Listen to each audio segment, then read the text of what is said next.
Hi! Within this lecture, we're going to learn how to install Kali Linux as a virtual machine using VirtualBox on our computers. So I'm going to tell the rest of the course from Mac because right now from this point on it will be the exact same points whether you have Mac or Windows. It really doesn't matter. And don't worry about these virtual machines in here. Of course, you don't have them in your machine right now. Since this is my main computer, I have them, and you will have them when you complete this lecture and the following lecture later on. So, next step would be for us to download Kali Linux from internet and install it on our VirtualBox. In order to do that, open a browser. I'm going to open Safari from Mac. You can open whatever you want from Windows as well. All you have to do is just Google download Kali Linux VirtualBox. Okay, download Kali Linux VirtualBox and hit enter. It will take you to a website called offensivesecurity.com. If you click on it, it will take you through the Offensive Security download page. So Kali Linux is a distribution of a Linux operating system, and it contains penetration testing, ethical hacking tools inside. So this will be a complete operating system where we conduct our penetration system tests, and when we do all the attacks, when we simulate all the attacks inside within. So Kali Linux is brought by Offensive Security. So we are going to download it from offensivesecurity.com. So if you scroll down, you will see VMware images and VirtualBox images. And as you might guess, we are now interested with VirtualBox images. By the way, this look of this website may change in time, but it doesn't matter. All you have to do is just go to the download section, download page, and look for VirtualBox images. So within here, we have two options, whether 64-bit or 32-bit. It depends on your own host machine. So if you're on a 30-bit computer, you may download this one. And you are on a 64 computer, you have to download this one. So if you're using torrent on your own computer, you may choose to download it via torrent, but you may just click on this and it will just start to download it for you. It will download an OVA file. Okay, the extension is OVA, and this is 4 gigabytes. In order not to make you wait, I have already downloaded it before because it may take like 30-40 minutes depending on your internet connection. So I'm going to stop this and I'm going to use the one that I have downloaded before. And remember, you have to find the VirtualBox images, not the VMware images. Of course, if you're using VMware for some reason, then you might want to download VMware image as well. So I'm going to close this and I'm going to open my VirtualBox.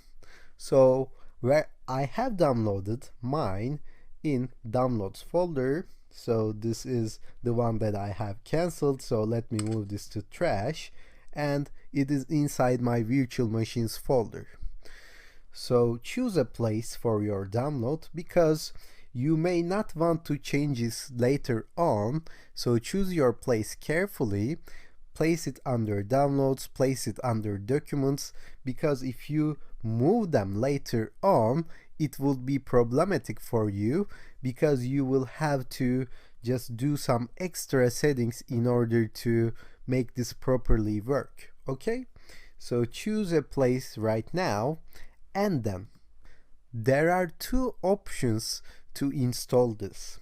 First, you may want to go to the downloaded file okay, where you placed it, and double click on this OVA file.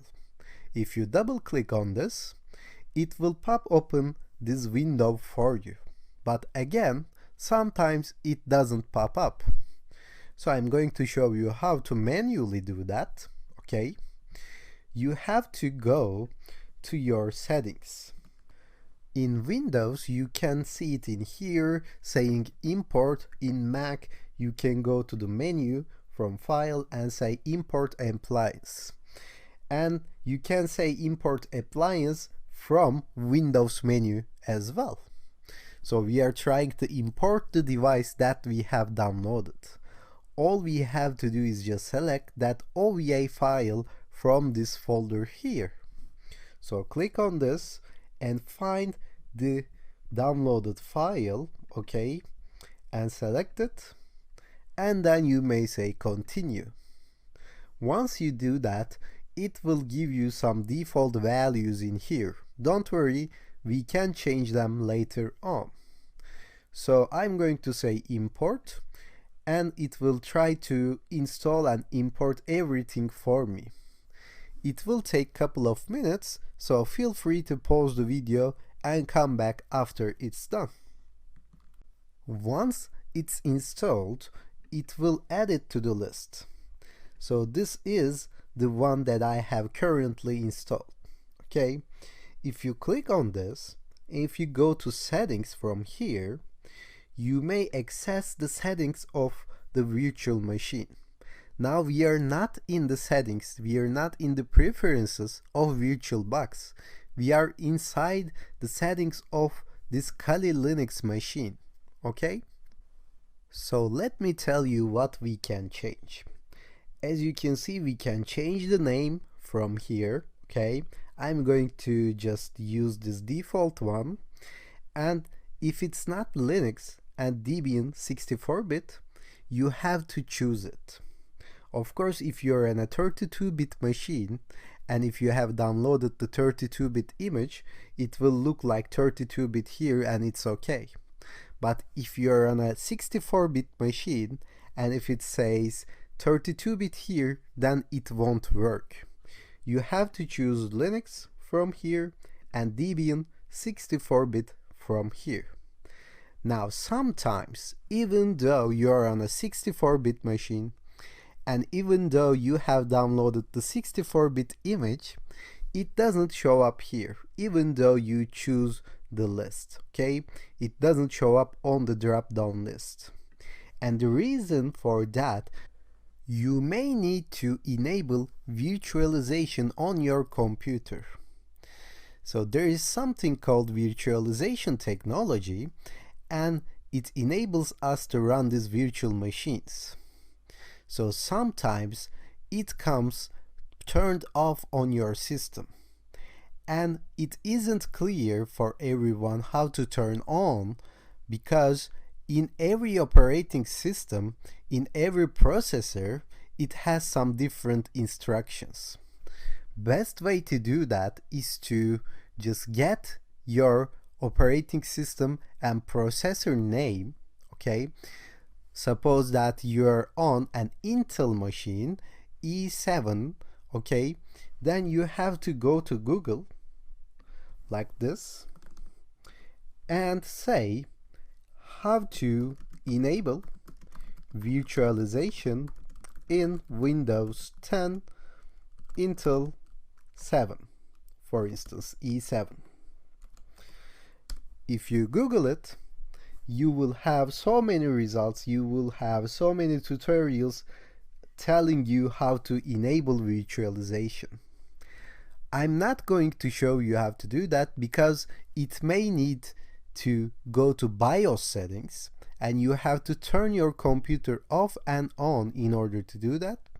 So I cannot properly record that, but it is fairly easy to do, and all you have to do is just Google this and find out how to enable virtualization. And most of the time you won't have to do that, okay? I'm telling you just in case you get any error regarding virtualization, or just in case the 64-bit doesn't pop up in here. So this was the most important setting. Then let's go to the system. And in system, you have to choose what kind of RAM you want to allocate to the virtual machine. As you can see, I have an 8 GB RAM in my computer. And it suggests me to allocate 2 GB of RAM. So you have to optimize this thing, because if you give too low, okay, like this, 4 MB, it won't open. And if you give too much, then there should be nothing left on your own computer, then it won't open again. So I suggest you start something like 1 GB. It's like 1024 megabytes. And Kali Linux actually runs good on 1 GB of RAM. If you have 8 GB, you may choose to give it 2 GB as well. But if you have less, like 4 GB, you cannot give more than 1. Because later on in this course, within following sections, we're going to use Windows and Kali Linux at the same time. So I'm going to leave this in 1 GB. Later on, let's go to the display where we can see the video memory, and it's better to leave this as suggested, as default value, okay?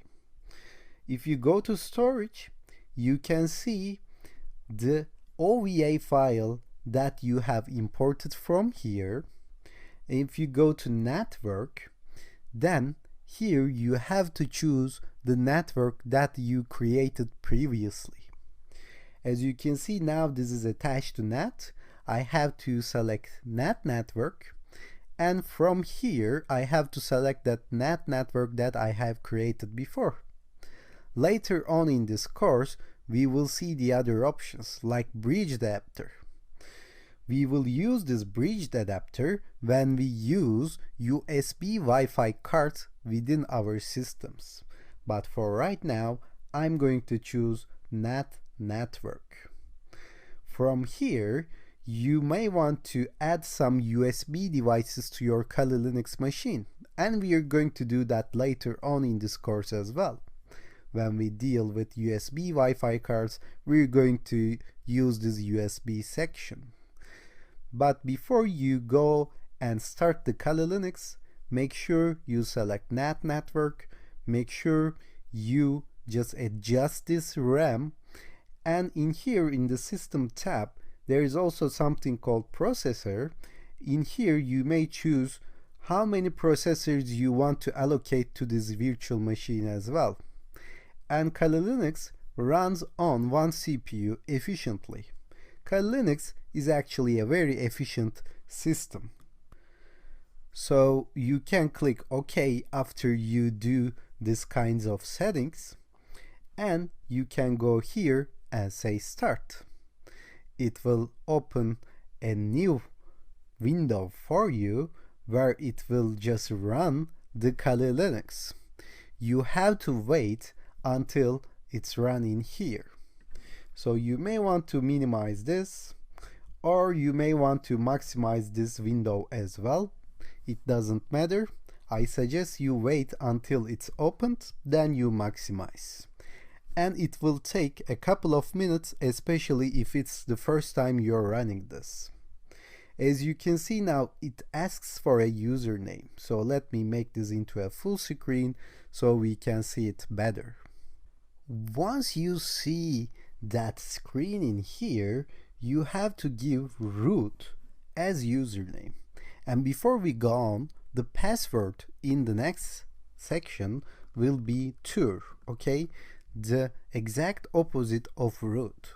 So I'm going to give root as username, and I'm going to give tour as password and hit enter.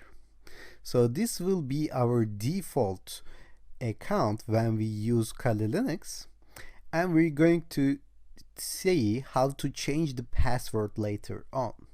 As you can see, this is now Kali Linux. This is our This is going to be our main operating system when we deal within this course.